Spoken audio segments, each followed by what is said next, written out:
تو وہ مقام ہے کہ جس کے بارے میں اللہ کے رسول محمد مصطفیٰ صلی اللہ تعالیٰ علیہ وسلم نے فرمایا ہے، الحسین منی و انا من الحسین، حسین مجھ سے ہیں اور میں حسین سے ہوں۔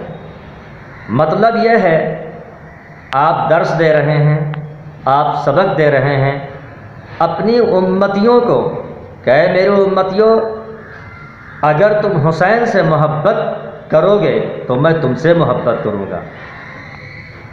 حسین کی محبت میری محبت ہے اور حسین سے دشمنی مجھ سے دشمنی ہے۔ اگر تم حسین کو راضی کر لو گے تو میں راضی ہو جاؤں گا۔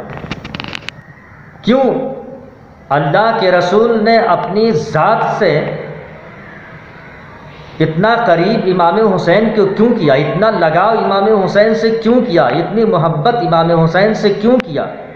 اس لیے کہ نبی عالم الغیب ہے، نبی جانتے تھے، نبی کو معلوم تھا کہ ایک زمانہ ایسا آئے گا، ایک وقت ایسا آئے گا کہ جب میرے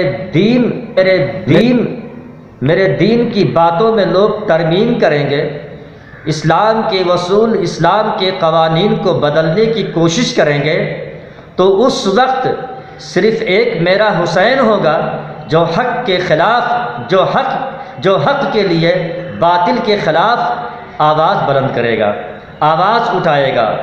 میرے نبی کو معلوم تھا کہ جس وقت قرآن کے اصول کو، قرآن کے قوانین کو بدلنے کی کوشش لوگ کریں گے، تو اس وقت میرا حسین ہوگا جو قرآن کے راستے پر چل کر کے،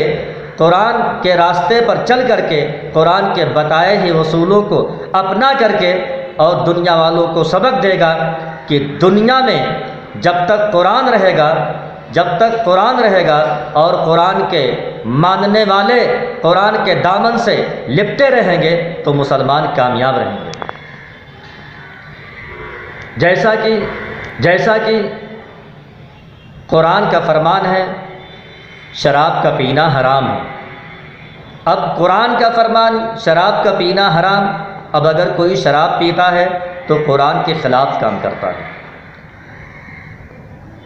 ایسے ہی قرآن میں ہے جوا کھیلنا حرام، زنا کرنا حرام، تو اگر کوئی ان برے کاموں کو کرتا ہے تو قرآن کے خلاف کرتا ہے۔ اور یقیناً اگر حسین یزید کے ہاتھ میں ہاتھ دے دیے ہوتے تو چونکہ یزید شراب پیتا تھا، آج شراب پینا جائز ہو جاتا، یزید زنا کرتا تھا، آج زنا کرنا جائز ہو جاتا، یزید حرام کامیں وہ سب کچھ کرتا تھا جو کرنا قرآن میں ناجائز ہے، قرآن کے خلاف کام کیا کرتا تھا۔ اگر حسین یزید کے ہاتھ میں ہاتھ دے دیتے تو لوگ ثبوت پیش کرتے کہ دیکھو حسین نے یزید کے ہاتھ میں دے کر کے یزید کی باتوں کی تصدیق کی ہے۔ اور یقیناً اگر حسین یزید کے ہاتھ میں ہاتھ دے دیے ہوتے تو چونکہ یزید شراب پیتا تھا، آج شراب پینا جائز ہو جاتا، یزید زنا کرتا تھا، آج زنا کرنا جائز ہو جاتا، یزید حرام کامیں وہ سب کچھ کرتا تھا جو کرنا قرآن میں ناجائز ہے، قرآن کے خلاف کام کیا کرتا تھا۔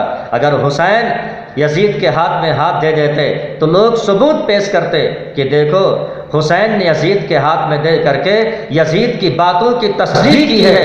اس لیے امام حسین نے قرآن کی اصولوں کو زندہ رکھنے کے لیے، اسلام کے قوانین کو زندہ رکھنے کے لیے، اسلام کی بلندی کے خاطر، پرچم اسلام کو لہرانے کی خاطر، تاکہ پرچم اسلام قیامت تک بلند رہے، اس لیے امام حسین نے اپنے جان کی قربانی دے دیا، لیکن یزید کے ہاتھ میں، ناپاک کے ہاتھ میں، ایک شرابی کے ہاتھ میں، ایک بے نمازی کے ہاتھ میں اپنا ہاتھ نہ دیا۔ لہٰذا غور کرنے کا مقام ہے، قربان کر کے میرا حسین اسلام کو زندگی دے گا، اور اسلام آج دنیا میں جو زندہ ہے قیامت تک زندہ رہے گا۔ یہ اسلام حسین اور شہیدان کربلا کے قربانیوں کا نتیجہ ہے۔ السلام علیکم۔